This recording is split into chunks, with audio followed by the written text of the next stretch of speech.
Hello guys, I'm Neko-Sama. Welcome to my channel. This is my first video, so I hope you all enjoy it.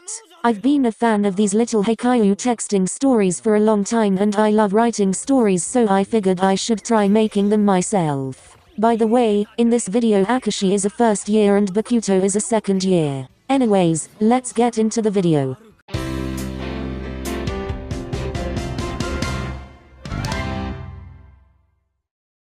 Kubru, I need help. Loudly crying face. Loudly crying face. Kuru, where are you? Action. Dude, you texted me at 3 in the morning. What did you expect? What do you need? Capital I. Love. Akashi. Congrats, you're officially the last person to know. Kubru, come on, you gotta help me. With what? Confessing, duh. Alright, well, how do you think Akashi would like to be confessed to?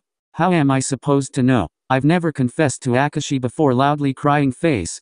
Loudly crying face. Alright, well then just do something simple. Bring him flowers or a gift or something. I have an idea.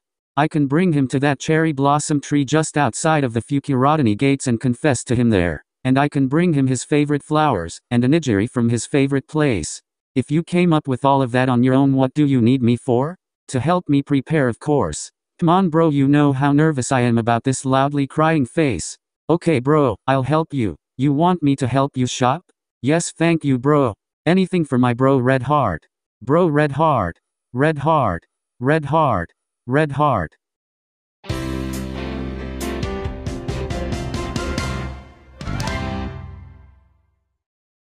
Kuru and Bokuto must have looked through every aisle in the flower section before Kuru turned to Bokuto, huffing out a sigh before speaking.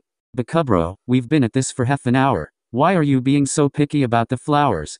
Because they have to be perfect for Akashi, Bokuto replied, scrutinizing a bouquet of yellow roses he held in his hands before placing it back on the shelf. Bro, the way you're stressing over what kinds of flowers to give Akashi, I'd think you were getting him stuff for your anniversary. Besides, what if he rejects you? Then you will have spent all this time inspecting all these flowers for nothing, Kuru's pointed out. Kabru, Bokuto whined, but what if he doesn't reject me? What if he's the one and we get married and we can't look back at our confession day as super romantic because I got him the wrong flowers or something?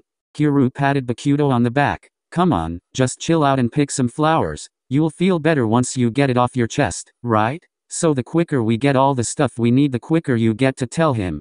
You're right, Bokuto agreed. His gaze darted around wildly in search of a good bouquet of flowers before he finally settled on some sunflowers, Akashi's favorite flower.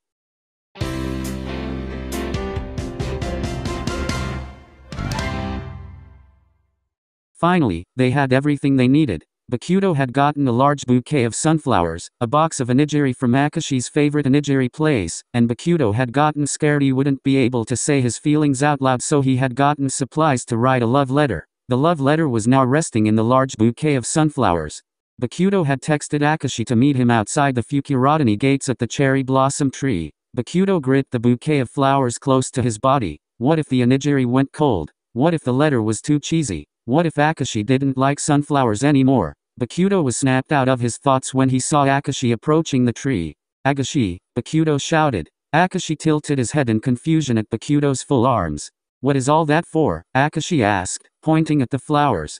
Well, they are for you. Bokuto shoved the sunflowers at Akashi, his face bright red. Akashi took the sunflowers and looked at them, his eyebrows raising slightly in surprise. He took the letter that was attached and read it. It read, Hey Akashi, I have something to tell you. I like you, a lot, and I was too scared to tell you myself, so I wrote this letter instead. But I just wanted to tell you, every time I'm around you I feel butterflies in my stomach. Every time you smile my heart skips a beat. Everything about you just makes me so happy, even the way you say my name and the way you talk, and I just couldn't keep it all in anymore, so, I like you. From, Bokuto, P.B. Bokuto-san. Bokuto thought he saw Akashi's face flush a bit. Akashi clutched the bouquet of flowers and stared at the letter, too nervous to make eye contact with Bokuto. So, what do you think, Akashi? Bokuto asked, still holding the box of onigiri. That was when he realized Akashi had started to tear up. Oh my gosh. I am sorry Akashi. Were they the wrong flowers? I knew the onigiri was overkill. Bokuto crouched down as if he wanted to dig himself into the earth and disappear forever. But then, a hand reached out to him. Bokuto looked up at Akashi, who had a small smile on his face. He took Akashi's hand, balancing the box of onigiri on the other hand, and let himself be helped up. Bokuto-san, I like you too, Akashi replied nervously. And before Bokuto even had a chance to respond, Akashi was leaning up and catching his mouth in a soft kiss. It was short, barely lasting 5 seconds, but it was like heaven to Bokuto. Akashi pulled back and blushed hard. Bokuto stood there, dumbfounded, as if he had expected Akashi to reject him and run off. Bokuto gave Akashi the box of onigiri. I also brought you onigiri from your favorite place. So, does this mean we're boyfriends now, or cause I'd be fine with being your boyfriend? I mean more than fine, that'd be great, Bokuto stammered. Yeah, I guess we're boyfriends now, Akashi stuttered in response. God, he felt like such a mess, but at least he wasn't the only one. Bokuto was fiddling with his fingers and staring blankly at Akashi, and Akashi was pretty sure his face would be permanently red. Bokuto-san, calm down, I didn't reject you, Akashi reminded him, touching his arm. Bokuto was snapped out of his thoughts by the contact.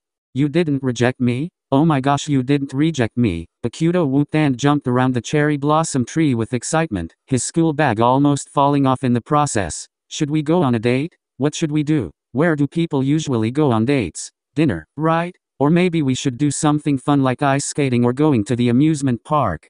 Please calm down, Bokuto-san, Akashi said it bluntly, but he was still grinning widely, a grin he couldn't stop even if he tried. Bokuto stopped jumping around and took a deep breath. I didn't tell you myself, I should tell you myself. I like you, Akashi Keiji, Bokuto shouted. Akashi blushed and looked down at his feet. Call me Keiji, Akashi smiled. Okay, Keiji. Call me Koutaro, Bokuto responded. Okay, Koutaro. This time it was Bokuto who leaned in for a kiss, this time lasting longer. Akashi held Bokuto's cheek with his free hand, his hand traveling up to the back of Bokuto's head and carding through Bokuto's hair, which was soft despite the gel. Bokuto held Akashi by the waist, his heart was bursting with joy. It felt like it was just him and Keiji, nothing else mattered but this moment. Thank you guys for watching. It was pretty short, but I worked hard on it, so I hope you all enjoyed. My next video is probably going to be Bokuaka 2, or Iwayoe Fluff, because we need more Iwayoe Fluff. Neko-Sama out.